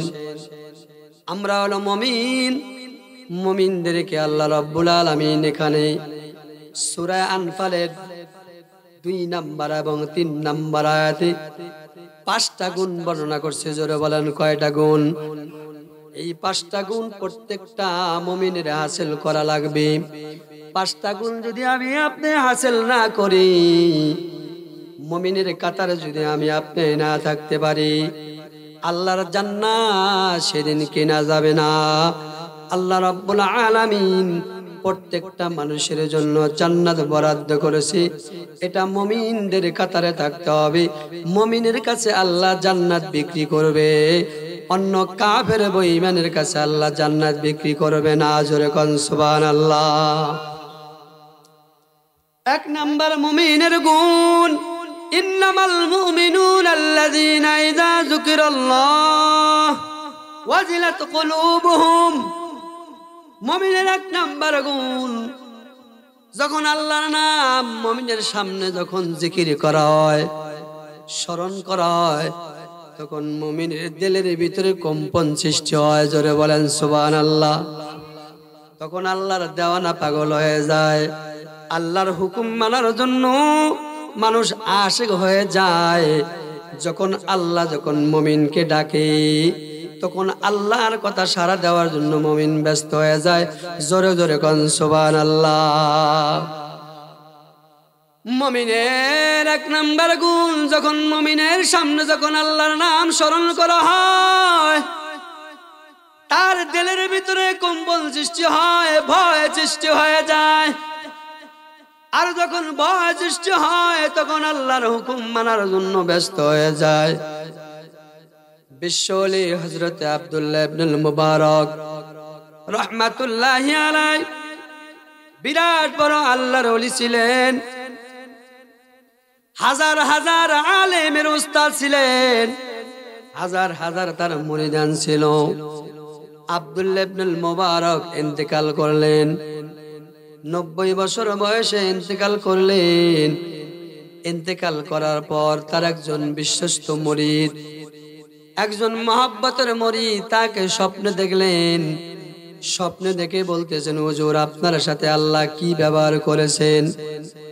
হযরতে আব্দুল্লাহ ইবনুল মুবারক বলতেছেন, ও আমার শাগরিদ, দুনিয়াতে বড় আলেম ছিলাম, মানুষেরা আমাকে বড় আলেম মনে করতো, দুনিয়াতে ওলি ছিলাম, ঈমান নিয়ে কবরে গেছি। আল্লাহ তাআলা খুশি হয়ে আমাকে জান্নাত দান করেছেন। জোরে কোন সুবহানাল্লাহ। কিন্তু জান্নাতে আসার পর আমার একটা মনের ভিতরে আফসোস রয়ে গেছে। বলে, হুজুর জান্নাতে তো কোনো আফসোস নাই। বলে, কি আফসোস? আমাদের বাড়ির যে কর্মকার ছিল, কর্মকারের জান্নাতটা আমার জান্নাতের চাইতে আরো দ্বিগুণে বড়। জোরে কান সুবহানাল্লাহ। শাগরিদ বলতেছেন, মুরিদ বলতেছেন, হুজুর আমরা আপনার হাজার হাজার মুরিদান ছিলাম, আপনি এত বড় আল্লাহর ওলি, এত বড় আলেম, আপনি আমাদের মতো, আমাদের কাছে আকাশের পূর্ণিমার চাঁদের মতো ছিলেন। আপনাকে আল্লাহ এত বড় জান্নাত দিছে, আর আপনার চাইতে কামারের জান্নাতটা বেশি বড়। এটা কেমন কথা? তাহলে আপনার চাইতে কি ওই কামার বেশি বুজুর্গ ছিল? বাকি আমল করতো, যে আমল করার কারণে আল্লাহ কর্মকারকে এত বড় জান্নাত কেমন করে দিল? তার কি গুণ ছিল? এই গুণটা কি আমরা শুনতে পারি? যে গুণ শোনার মাধ্যমে আমরাও জানে আমল করতে পারি। আব্দুল্লাহ ইবনুল মুবারক স্বপ্নের মাধ্যমে বললেন, ও আমার শাগরিদ, কর্মকার কি আমল করতো তার স্ত্রীর কাছে তোমরা জেনে নাও, তোমরা তার কাছে জেনে নাও। এবার শাগরিদ যখন ঘুম থেকে জাগ্রত হলেন, দৌড়ায় গেল কর্মকারের বাড়িতে। কর্মকারের বিবিরে ডাকলেন, বিবিরে তোমার ভাগ্যটা কত ভালো, তোমার স্বামী নাকি ইন্তেকাল করেছে, তোমার স্বামীর জান্নাতে চলে গেছে। শুধু তাই নয়, এই জামানার কুতুব, এই জামানার বিশ্বলি আব্দুল্লাহ ইবনুল মুবারকের জান্নাতের চাইতে তোমার স্বামীর জান্নাতটা আল্লাহ বেশি বড় বানায় দিছে। কি আমল করতো, যে আমল করার কারণে এত বড় বিশ্বলি, যে ওলির জান্নাতের চাইতে তোমার স্বামীর জান্নাতটা বেশি বড়, তুমি একটু বর্ণনা করো। কয় না, আমার স্বামীর চোখে তেমন গুণ দেখি নাই, আমরা গরিব ছিলাম, কর্মকার ছিলাম, লোহা পিঠা খাইতাম, এই লোহা পিঠা খাইতাম, তেমন আমল দেখি না। কয় না, আমল আছে। কয় কি আমল আছে? যে আমল করার কারণে আল্লাহ খুশি হইয়া তোমার স্বামীর জান্নাতটা বড় বানায় দিছে। এবার কর্মকারী স্ত্রী বলতেছেন, হুজুর গো, আমার স্বামীর আমল দেখতাম, আমার স্বামী যখন হাতুড়ি পিটাইতো, মসজিদে যখন মুয়াজ্জিন যখন ডাক দিত আল্লাহু আকবার আল্লাহু আকবার, হাতুর যদি এরকম উপরে থাকতো আর লোহার ভিতরে মারতো না, সাথে সাথে পিছন দিকে ফেলে দিয়ে তার অন্তরের ভিতরে কম্পন সৃষ্টি হয়ে যাইতো। মহান মালিক ডাকতেছে, এখন আমার কর্মকারের কাজ বড় নয়, এখন আমার মহান মালিকের ডাকে সাড়া দেওয়া বড়। এই কথা ভাইবা তিনি মুহূর্তের ভিতরে দেওয়ানা হয়ে যাইতেন, পাগল হয়ে যাইতেন। সুন্দর করে ওজুটা বানাইয়া মসজিদে যাইয়া তিনি নামাজ আদায় করতেন। জোরে জোরে কোন সুবহানাল্লাহ। এরকম আব্দুল্লাহ ইবনুল মুবারকের শাগিরদের বুঝবার আর বাকি রইল না। আল্লাহ রাব্বুল আলামিন সূরা আনফালের দ্বিতীয় নম্বর আয়াতে আল্লাহ মুমিনের এক নম্বর গুণ বর্ণনা করেছেন। এক নম্বর গুণ হলো ইন্নামাল মুমিনুনা আল্লাযীনা ইযা যুকিরাল্লাহু ওয়াজিলাত কুলুবুহুম ওয়া ইযা তুলিয়াত আলাইহিম আয়াতুহু যাদাতুহুম ঈমানা। এক নম্বর গুণ, যখন আল্লাহ ডাক দিবে তখন তাদের দিলের ভিতরে আল্লাহর মহব্বত পয়দা হয়, দিলের ভিতরে দরদ পয়দা হয়, তাদের দিলের ভিতরে কম্পন সৃষ্টি হয়, আল্লাহর হুকুম মানার জন্য পাগল পারা হয়ে যায়। সূরা আনফালের 2 নম্বর গুণ তার ভিতরে ছিল। এই জন্য মহান আল্লাহ রাব্বুল আলামিন কর্মকারের জান্নাতটা আল্লাহ বড় বানায় দিয়েছে। জোরে কোন সুবহানাল্লাহ। জিকির করে লা ইলাহা ইল্লাল্লাহ।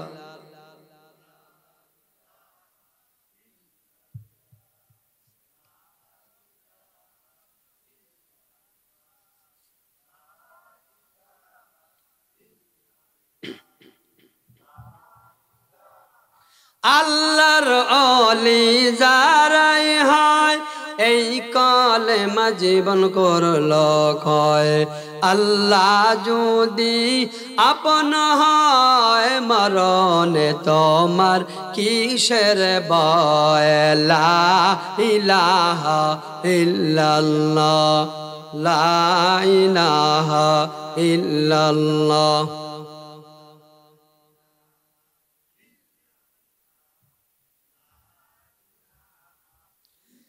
লা ইলাহা ইল্লাল্লাহু মুহাম্মাদুর রাসূলুল্লাহ সাল্লাল্লাহু আলাইহি সাল্লাম।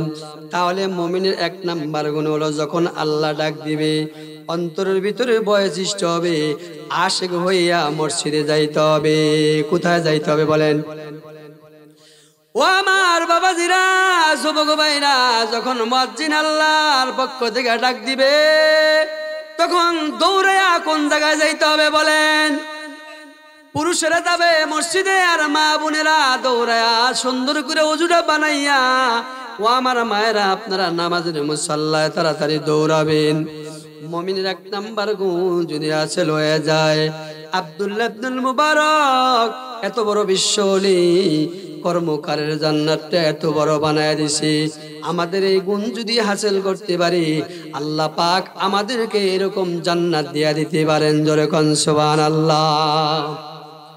2 নাম্বার গুণ ওয়াইদা তুলিয়াত আলাইহিম আয়াতু যাদাতুহুম ঈমানা।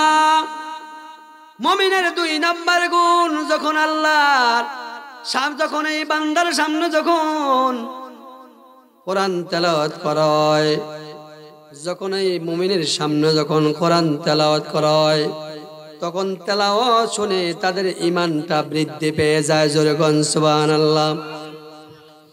কোরআন তেলাওয়াত মজা আছে না নাই? জোরে বলেন।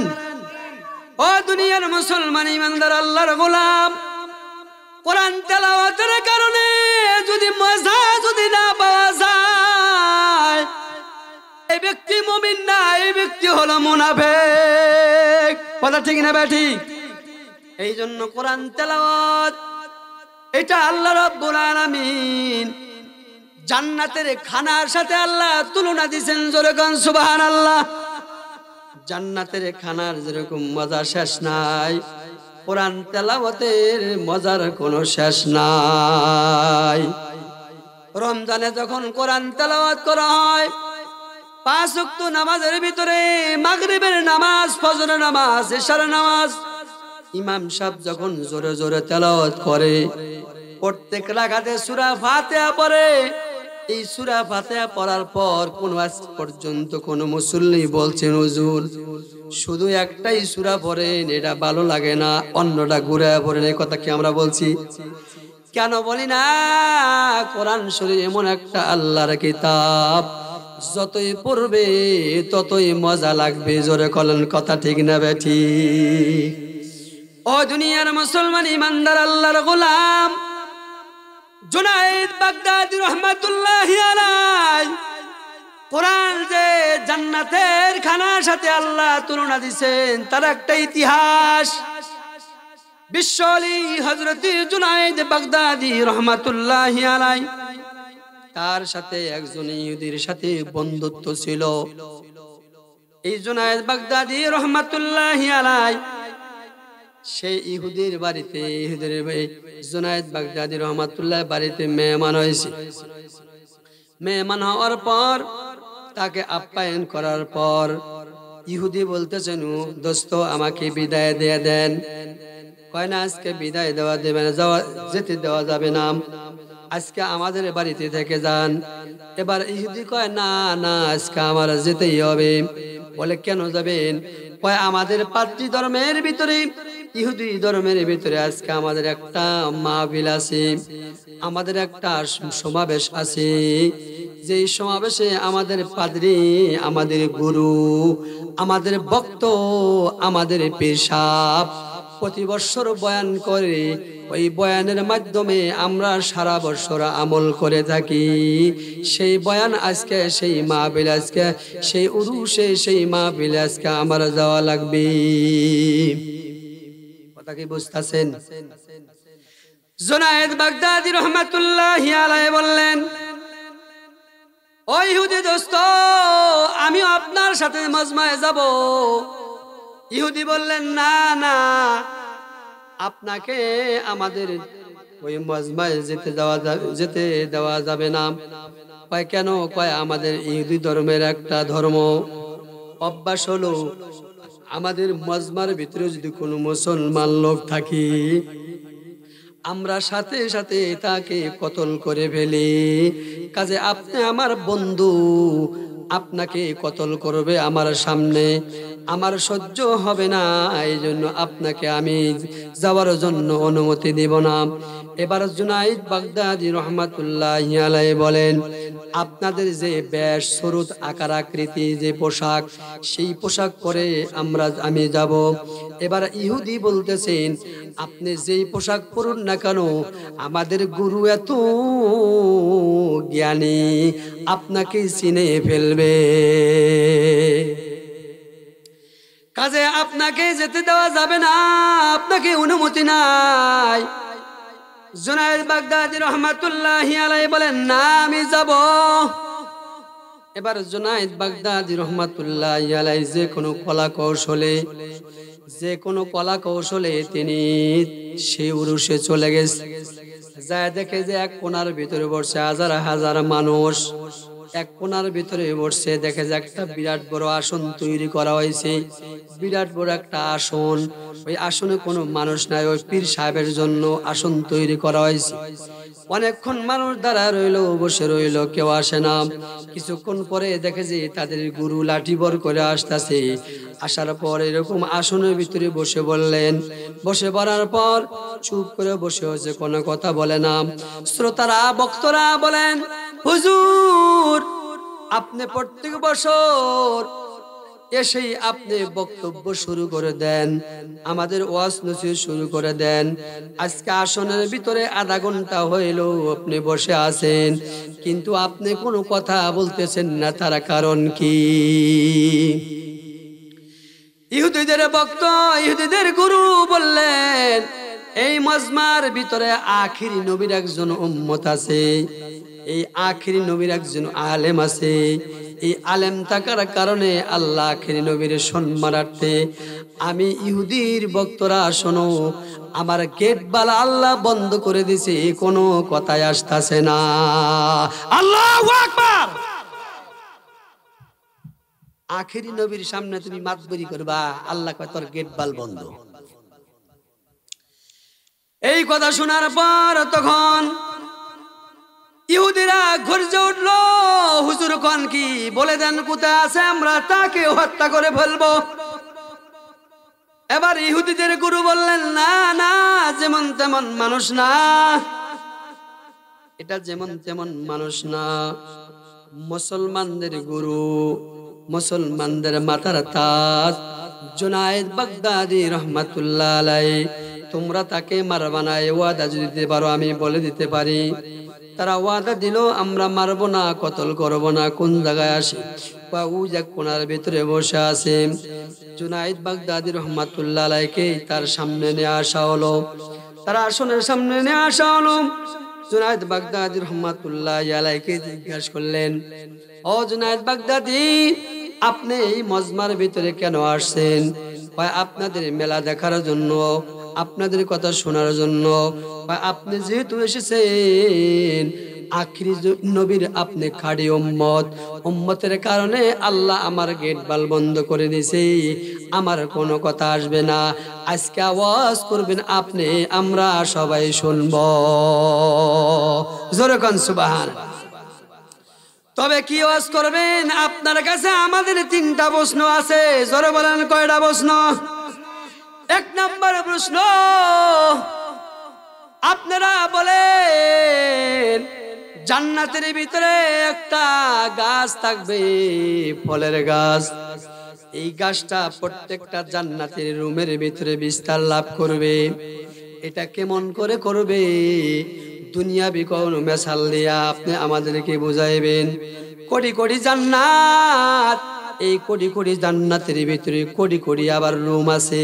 প্রত্যেকটা রুমের ভিতরে ওই গাছের ডাল, শাখা প্রশাখা বিস্তার লাভ করবে। জোরে কোন সুবহানাল্লাহ। এটা কেমন করে হয়? দুনিয়ার কোনো মেশাল দিয়ে আমাদেরকে বুঝাইবেন। 2 নাম্বার প্রশ্ন, জান্নাতের ভিতরে এত খাওয়ান খাইবে কিন্তু কোনোদিন পায়খানা পেশাবের ব্যাগ হবে না, এটা কেমন কথা? দুনিয়ার জমিনে একবার সেরে 2বার খাইলে পায়খানা পেশাবের অনেক ব্যাগ হয়, বন্দিনিয়া দৌড়াল লাগে, কথা ঠিক না ব্যাঠিক? কিন্তু জান্নাতের ভিতরে হাজার হাজার নিয়ামত পান করবে, ভক্ষণ করবে, কোনোদিন পায়খানা পেশাব করা লাগবে না। জোরে কোন সুবহানাল্লাহ। এটা দুনিয়ার উদাহরণ দিয়ে আমাদেরকে বোঝাবেন।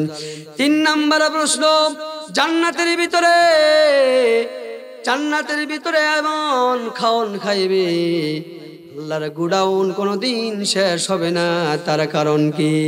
দুনিয়ার রাজার ভান্ডার শেষ হয়ে যায়, কিন্তু হাজার হাজার কোটি কোটি মানুষ এত নিয়ামত খাইবে, জান্নাতের 1 ইঞ্চি খাদ্য শেষ হবে না। তার কারণ কি? জোরে কোন সুবহানাল্লাহ। কয়টা প্রশ্ন? 3টা প্রশ্ন।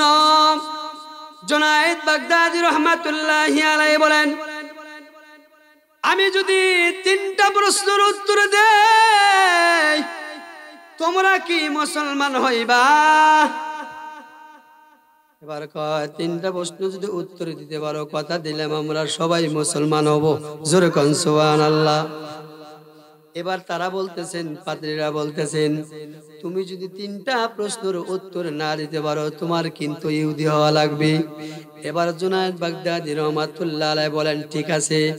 ডগমাল লেখা হয়ে গেল, কাগজ কলমে লেখা হয়ে গেল। এবার জুনায়েদ বাগদাদি রহমাতুল্লাহ আলাইহি এবার প্রশ্ন করতেছেন, 3টা প্রশ্ন আপনারা আমাকে করেছেন, আপনারা কি আসলে আমার কাছ থেকে প্রশ্ন শিখবেন? বলে হ, শিখবো। যে শিখে আর যে শিখায়, এই 2 শ্রেণী কি হয়? যে শিখায় সে হয় ওস্তাদ, আর যারা শিখে সে হয় ছাত্র। কথা ঠিক না ভাই? ঠিক।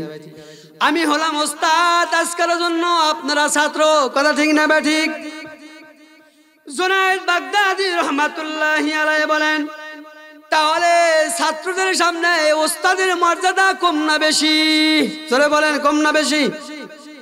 ওস্তাদের মর্যাদা যদি বেশি হয়, ওস্তাদের নিচে বসে থাকবে আর ছাত্র উপরে বসে থাকবে, এমন শিক্ষা বেয়াদবি শিক্ষা উম্মতে মুহাম্মাদের ভিতরে নাই। সুবহান আল্লাহু আকবার। এবার গুরুরে কয়, আপনি আসন থেকে নামেন, আমি জুনায়েদ বাগদাদীকে উপরে উঠায় দেন। আল্লাহু আকবার। আল্লাহ কয়, আমার আখেরি উম্মত নিচে থাকবে আর তুই উপরে থাকবি, দেখ কেমন করে নামায় দেই। জুনায়েদ বাগদাদী রাহমাতুল্লাহ আলাইহি উপরে বসাইলেন আর পাদ্রীদের আলেমকে নিচে বসাইলেন। জোরে গান সুবহানাল্লাহ। জুনায়েদ বাগদাদী রাহমাতুল্লাহ আলাইহি এক একটা করে জবাব দেয়। ও দুনিয়ার পাদ্রীরা শুনো,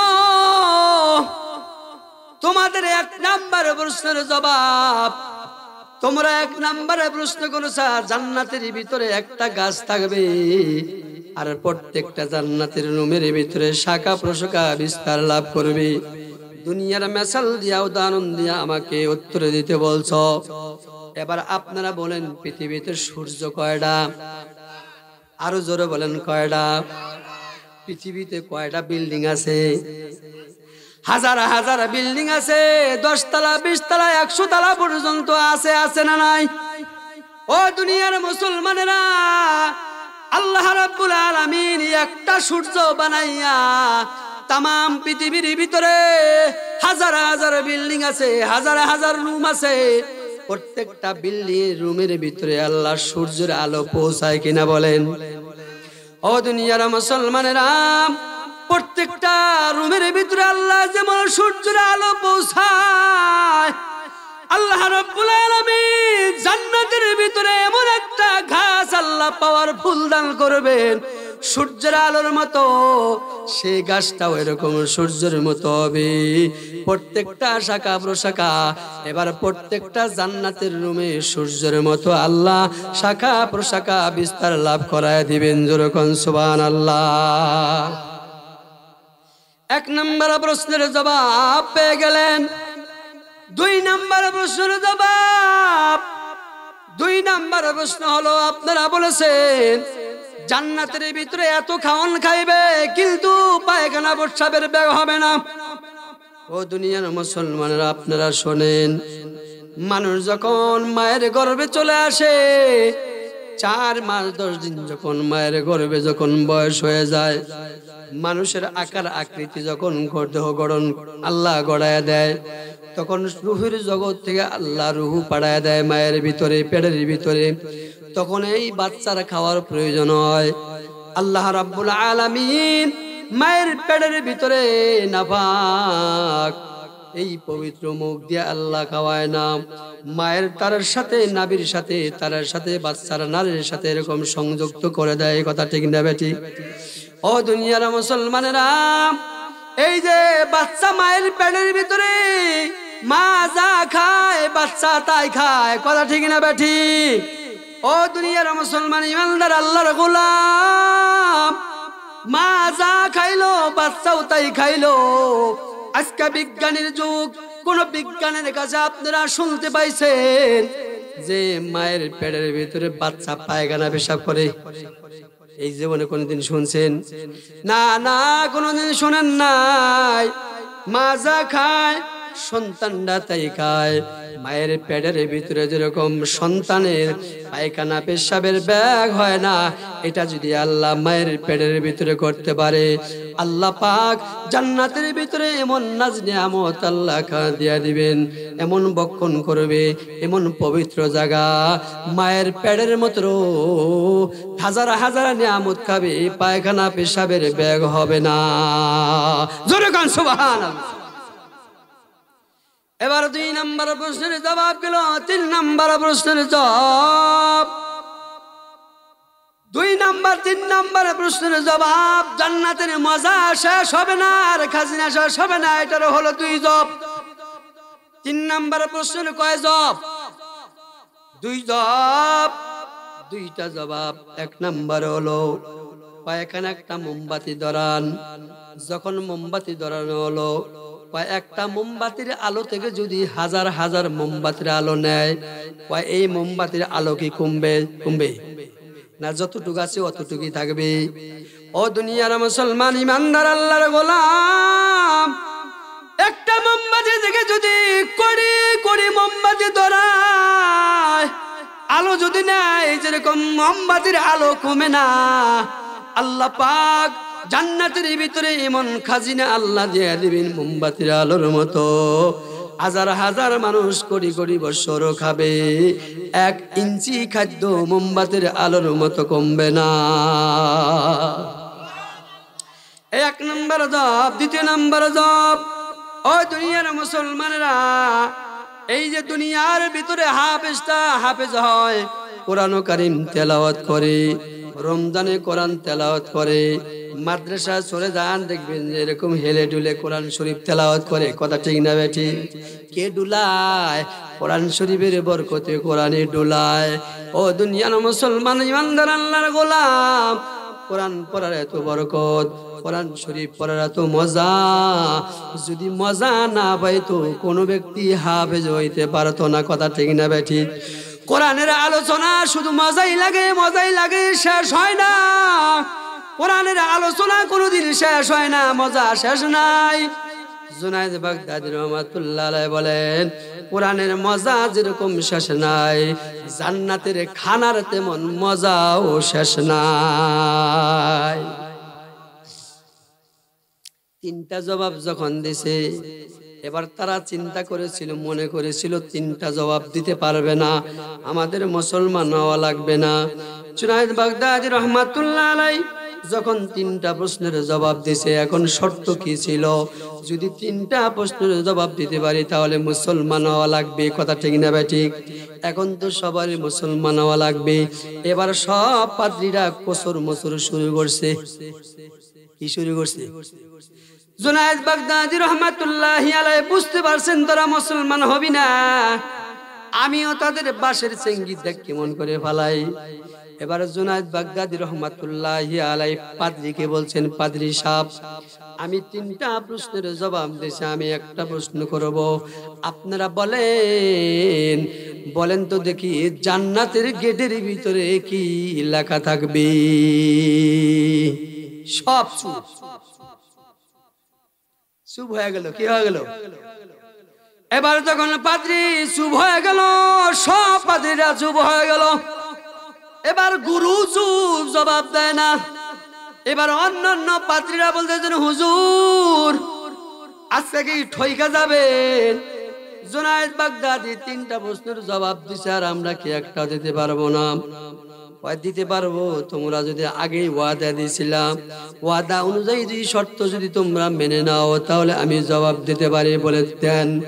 এবার গুরু বলেন, ও জুনায়েদ বাগদাদী রহমাতুল্লাহ আলাইহি, আমরা কথা দিয়েছিলাম 3টা প্রশ্নের জবাব দিতে পারলে কালেমা পড়ে মুসলমান হব। জান্নাতের গেটের ভিতরে লেখা থাকবে কালেমা লা ইলাহা ইল্লাল্লাহু মুহাম্মাদুর রাসূলুল্লাহ সাল্লাল্লাহু আলাইহি সাল্লাম। সমস্ত পাদ্রীরা ওই 3টা প্রশ্নের জবাবে তারা কালেমা পড়ে মুসলমান হয়ে গেল। যেরকম সুবহানাল্লাহ। এই জন্য আল্লাহ রাব্বুল আলামিন সূরা আনফালের 2 নম্বর আয়াতে আল্লাহ বলেন, ওয়াইজা তুলিয়াত আলাইহিম যাদাতুহুম ঈমানা। যখন কোরআন তেলাওয়াত করা হয় মুমিনের অন্তর তখন ঈমান বৃদ্ধি হয়ে যায়। যেরকম সুবহানাল্লাহ। যখন কোরআনের আলোচনা করা হয় দিলটা নরম হয় কিনা? দিলটা তখন নরম হয়ে যায়, তখন পরকালের দিকে খেয়াল হয়ে যায়, মরণের কথা খেয়াল হয়ে যায়, কিসের দুনিয়া। যখন আবার কোরআনের আলোচনার দিকে আমরা সরে যাই তখন আবার অন্যভাবে হয়ে যায়। কথা ঠিক না বেঠিক? ও দুনিয়ার মুসলমান ইমানদার আল্লাহর গোলাম, 2 নাম্বার, যখন মুমিন বান্দার সামনে যখন কোরআন তেলাওয়াত করা হয় তখন মুমিন বান্দার অন্তরে ঈমান বৃদ্ধি হইতে থাকে। ওয়া আলা রাব্বিহিম ইয়াতাওয়াক্কালুন। 3 নাম্বার গুণ হলো সমস্ত মুমিনেরা, মুমিনের 3 নাম্বার গুণ, আল্লাহর উপর ভরসা করবে। কার উপর ভরসা? জোরে বলেন, কার উপর ভরসা করা লাগবে? খেত খামারের উপর ভরসা করা যাবে না, দোকানের উপর ভরসা করা যাবে না, গাভীর উপর ভরসা করা যাবে না, চাকরির উপর ভরসা করা যাবে না। একমাত্র কার উপর ভরসা করব? জোরে বলেন, আল্লাহর উপর ভরসা করা এটা হলো মুমিনের 3 নাম্বার গুণ। ওয়া আলা রাব্বিহিম ইয়াতাওয়াক্কালুন, মুমিনের 3 নাম্বার গুণ আল্লাহর উপর ভরসা করা। যারা প্রকৃতপক্ষে আল্লাহর উপর ভরসা করবে আর কোনো কিছুর ভরসা করবে না, আল্লাহ পাক গায়বী খাজনা থেকে আল্লাহর রিজিকের ফয়সালা করে দেয়। হযরতে মালিক ইবনে দিনার রাহমাতুল্লাহি আলাইহির জামানায় 2 ভাই অগ্নি পূজক ছিল। জোরে বলেন কয় ভাই? 2 ভাই। একজনের বয়স হলো 73 বছর আর ছোট ভাইয়ের বয়স হইল 35 বছর। এবার ছোট ভাই বড় ভাইকে বলতেছেন, বড় ভাই তোমার জীবনটা সূর্য পূজারি করে, দেবদেবী পূজা করে, আগুন পূজা করে শেষ করে দিলাম। আমি 35 বছর পর্যন্ত আমি আগুন পূজা করে শেষ করে দিলাম। চলো আমরা একটু পরীক্ষা করে নেই। আগুনের ভিতরে হাত দেব, যদি আঙ্গুল পুরায় দেয় তাহলে তার পূজা আর করব না, আর যদি পুরায় না দেয় তাহলে পূজা করব। এবার কে হাত দিবে? এবার বড় ভাই কয় তুমি হাত দাও। এবার ছোট ভাই বলতেছেন, ও আগুন রে, বড় ভাই 73 বছর পর্যন্ত এবার তোর ইবাদত করে, তোর পূজা করে, তোর ভক্তি শ্রদ্ধা করে, আর আমি 35 বছর পর্যন্ত ভক্তি শ্রদ্ধা করি, তোর পূজা করি। আঙ্গুল এবার আগুন তোর ভিতরে আমরা হাত দিব, যদি পুরায়া দেশ তাহলে আমরা তোর ইবাদত করব না, আর যদি পুরায়া না দেশ তোর ইবাদত করব। আগুন কয় ব্যাককলের ঘরে ব্যাককল, আমার কাজই হলো, ধর্মই হলো পুরায়া দেওয়া। আগুনের ধর্ম কি? ওই ব্যাককলের জাত আদম সন্তানের খেদমতের জন্য আল্লাহ আমাকে বানাইছে। তোরা আমার পূজা করস কেন? পূজা করবি একজন মালিকের, তার নাম হলো আল্লাহ। তার নাম কি? আল্লাহর পূজা করবি। দেবদেবীর পূজা তোরা কেন করস? তোরা হলো ব্যাককল, নিজের হাতে খোদা বানাস। খোদা কোনদিন নিজের হাতে বানান যায় না। নিজের হাতে খোদা বানায়া তোরা দেবদেবীর পূজা করস। কত ব্যাককলের ব্যাককল। আগুনের পূজা করস, সূর্যের পূজা করস, অথচ সূর্য প্রত্যেক দিন আল্লাহর ইবাদত করে, আগুন আল্লাহর ইবাদত করে, প্রাকৃতিক সব কিছু আল্লাহর ইবাদত করে, আল্লাহর হুকুম মানে। এবার যখন হাত দিছে তখন আগুনের যে ধর্ম আঙ্গুলটা পোড়ায়া দিছে। এবার ছোট ভাই কয়, দেখো ভাই আঙ্গুল পুরাই দিছে, তুমি কি আরো ইবাদত করবা? বলেন না। ভাই তাহলে তোর চলো একজন মালিকের আমরা ইবাদত করব। যে মালিক ইবাদত করলাম না, আগুন পূজা করে জীবনটা শেষ করে দিলাম, আকাশ জমিন যে সৃষ্টি করেছে সেই মালিকের পূজা করব, সেই মালিকের ইবাদত করব। চলো আমরা স্বাভাবিক ভাই কালেমা পড়ে মুসলমান হয়ে যাই। ভাই কার কাছে মুসলমান হব? এবার সিদ্ধান্ত নিল এই জামানার কুতুব মালিক ইবনে দিনার রাহমাতুল্লাহি আলাইহি, তার কাছে আমরা কালেমা পড়ে মুসলমান হয়ে যাইব। এবার 2 ভাই রওনা দিল মালিক ইবনে দিনারের কাছে। এবার রাস্তায় যখন চলে গেল, কিছু দূরে যাওয়ার পর এবার যদি ক্ষণিকের জন্য ঠাট্টা করবে, মস্কারি করবে, কিন্তু অনন্তকাল জাহান্নামের ভিতরে থাকা লাগবে, সহ্য করা যাবে না। কয় আমি আগুনের ভিতরে পড়তে মরতে রাজি আছি, কিন্তু অপমান অপমান নিয়া, অবদস্ত হইতে ঠাট্টা নিয়া মরতে রাজি নাই। জোরে কন্যা নাউজুবিল্লাহ। আগুন পূজা করে আগুনের ভিতরে মরবো, তাও মুসলমান হইলে যে মানুষ ঠাট্টা করবে, এই ঠাট্টা নিয়ে মরবে না। কত বড় গাদার গাদা। বড় ভাইকে শয়তানে ধরছে, এবার বড় ভাই গেল না। ছোট ভাই তার পরিবার নিয়ে মালিক ইবনে দিনার রাহমাতুল্লাহি আলাইহি তাকে কালেমা পড়ে মুসলমান বানায় দিলেন। জোরে কোন সুবহানাল্লাহ। মালিক ইবনে দিনার মুমিনের কিছু গুণ বর্ণনা করে দিলেন। মুমিনের 1 নাম্বার গুণ বর্ণনা করলেন। 1 নাম্বার মুমিন, মুমিনের সামনে যখন আল্লাহর নাম লয় তখন কম্পন সৃষ্টি হয়। মুমিনের সামনে যখন কোরআন তেলাওয়াত করা হয় তখন তার ঈমান বৃদ্ধি পায়। মুমিন আল্লাহর উপর ভরসা করবে, আর দুনিয়া কারো উপর ভরসা করবে না।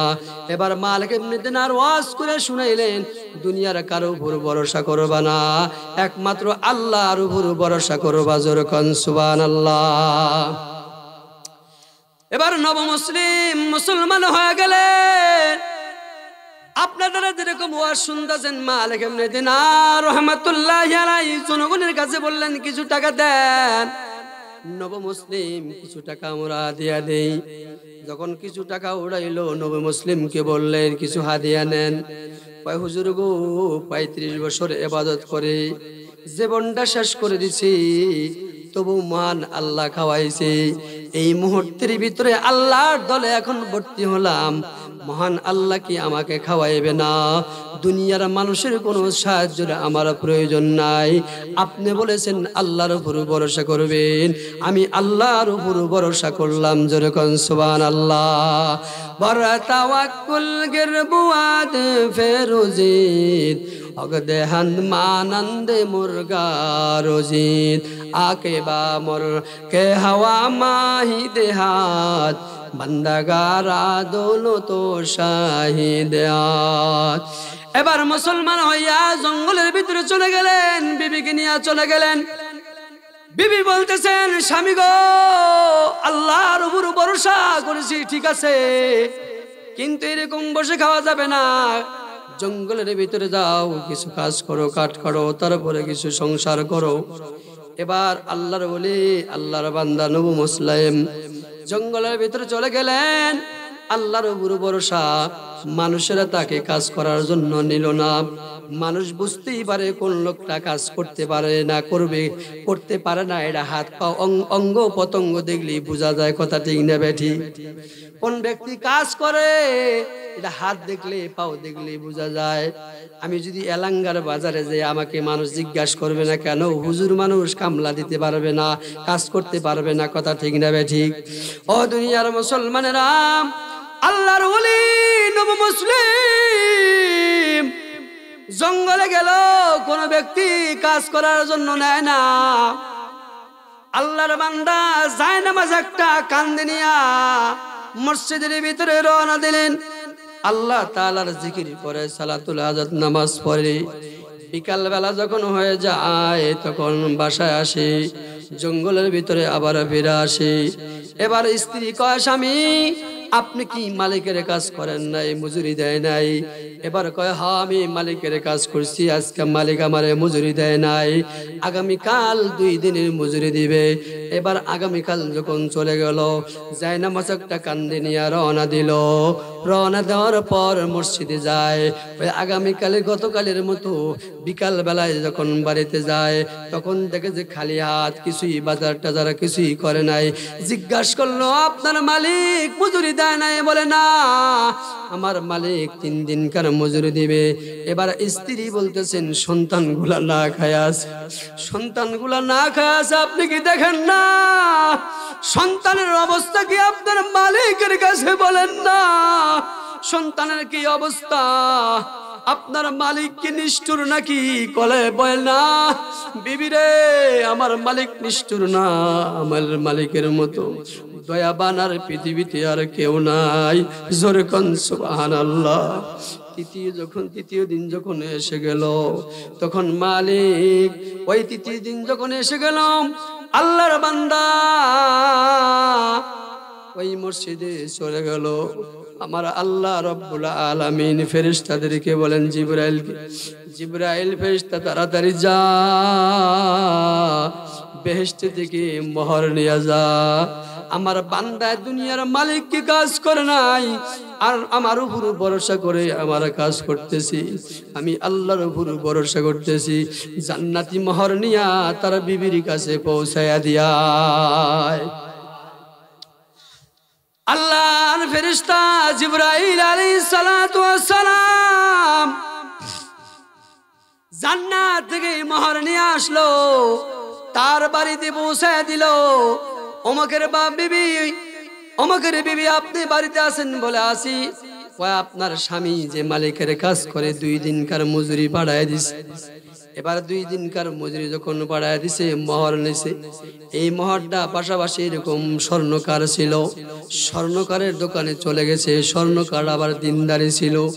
এবার স্বর্ণকার মোহরগুলা লক্ষ্য করে দেখতেছে দুনিয়ার মোহরের সাথে এই মোহরের সাথে কোনো মিল নাই। জোরে বল সুবহানাল্লাহ। ভাই মোহর তুমি কোথায় পাইলাম? ওই আমার স্বামী এক মালিকের কাজ করে, সেই মালিকে বাড়ায় দিছে। ওই মালিকে বাড়ায় দিছে, এটা তো মনে হয় দুনিয়ার কোনো মোহর না। একটা মোহরের পরিবর্তে স্বর্ণকার 1000 দেনার দান করেছে। জোরে কোন সুবহানাল্লাহ। এটা নিয়ে যাও, শেষ হইলে আবার আসবা। এবার 1000 মোহর নিয়ে সন্তানের জন্য কিছু বাজার করছে, বাজার করে রান্না বাড়ি করছে, সন্তানদেরকে খাওয়াইছে। তৃতীয় দিন স্বামী এবার যখন খালি হাতে নিয়ে যখন ব্যাগ নিয়ে রওনা দিছে, এক পা আগায় আর এক পা পিছায়। এবার স্বামী চিন্তা করতেছে, এবার স্ত্রী যদি আমার খালি ব্যাগ দেখে আমার মা বুদ্ধি গালে দিতে পারে, এই জন্য কি উড়াইছে, ব্যাগের ভিতরে কিছু বালুর কণা উড়াইছে। ব্যাগটা ওজন দেখা যাবে, আমার বিবি ব্যাগ দেখে সান্ত্বনা পাবে। জোরে কোন সুবহানাল্লাহ। আল্লাহর বান্দা ব্যাগের ভিতরে বালু উঠাইছে, স্ত্রী এদিকে স্বামীর জন্য অপেক্ষা।